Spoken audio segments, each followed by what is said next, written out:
Magandang araw mga kapatid. Maga nga ako ngayong gumising dahil magsisimba ako ngayon ng unang simbang gabi.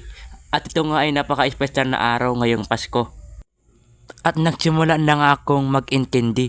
Alas 3:30 ng umaga akong nagising, baka mahuli. Nagilamot nga muna ako ng muka. Alam niyo na, pagbagong gising. Na rin ako ng damit. Kasama ko nga ang mama ko at susunduin niya kami ng papa ko. Nauna nga nagbihis ang mama ko dahil ako yung huling nagising.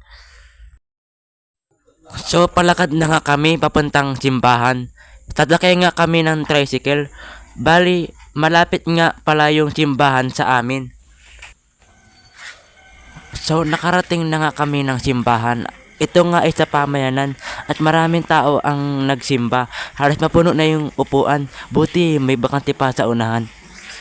Sa unahan nga kami ng simbahan pumesto. At ilang sandali ay nag-umpisa na yung banal na misa sa unang simbang gabi.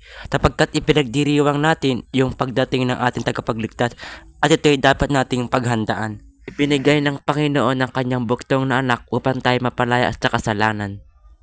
Ang madaling araw, po? Bali, ang ating pong tema ngayon ay hango sa aklat ni Mateo.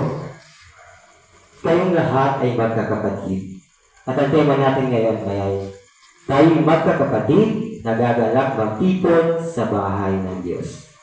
Tayo'y magkakapatid, nagagalak magtipon sa bahay ng Diyos. Ngayong Pasko ang ating paghahanda at pagbabagong buhay dahil sa oras ng pagdating ng Panginoon tayo ay handa sa lamang bagay at hindi tayo mapahamak sa ating mga kasalanan. Magbigay ng saya, kapayapaan, magmahalan at pagkakaisa ngayong Pasko.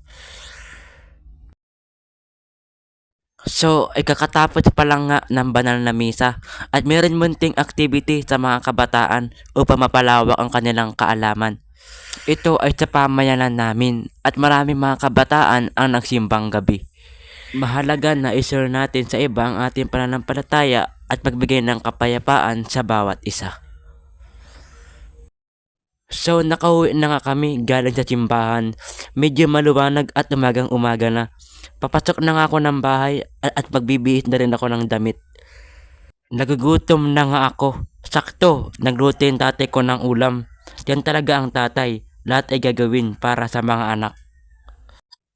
Kumain na nga ako ng umagahan at ang sarap ng kain ko. Napadami yung kain ko ng ulam. Sabay na rin niyang kumain si mama dahil gutom na daw siya.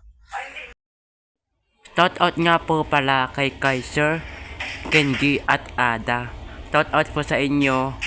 At dito na nga puputulin ang video ito. Maraming salamat sa inyong panonood at maraming salamat.